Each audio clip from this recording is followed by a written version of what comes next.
Quelques semaines après le retrait des États-Unis de l'accord sur le nucléaire iranien de 2015, l'Iran a annoncé sa volonté d'augmenter sa capacité d'enrichissement d'uranium. Le vice-président iranien et président de l'organisation iranienne de l'énergie atomique Ali Akbar Salehi a déclaré que Téhéran a notifié à l'Agence internationale de l'énergie atomique la mise en route d'un plan pour accroître le nombre de ses centrifugeuses. Depuis la signature de l'accord nucléaire en 2015, l'Iran a toujours respecté ses engagements vis-à-vis de son programme nucléaire. L'Agence internationale de l'énergie atomique a, à plusieurs reprises, confirmé que l'Iran continuait de respecter l'accord.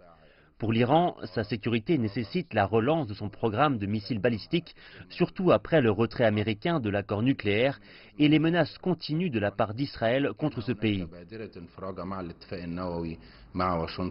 Après cette annonce, l'Iran a tenu à rassurer l'Union européenne en déclarant que ces démarches ne voulaient pas dire que les négociations avec l'Union européenne ont échoué.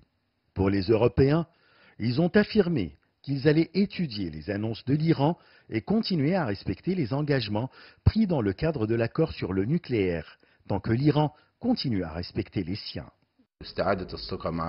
L'Union européenne est déterminée à préserver l'accord sur le nucléaire iranien. La haute représentante européenne, Federica Mogherini, a qualifié cet accord comme l'une des plus belles réussites jamais réalisées par la diplomatie. Ceci s'ajoute au fait que l'Union européenne veut aussi préserver ses intérêts et ses investissements avec l'Iran. L'accord de Vienne sur le nucléaire iranien ou le plan d'action conjoint a été signé en 2015 par les 5 membres permanents du Conseil de sécurité, auxquels s'ajoutent l'Allemagne, l'Union européenne et l'Iran. Cet accord cadre avait pour but de contrôler le programme nucléaire iranien et de faire lever les sanctions économiques qui touchaient ce pays.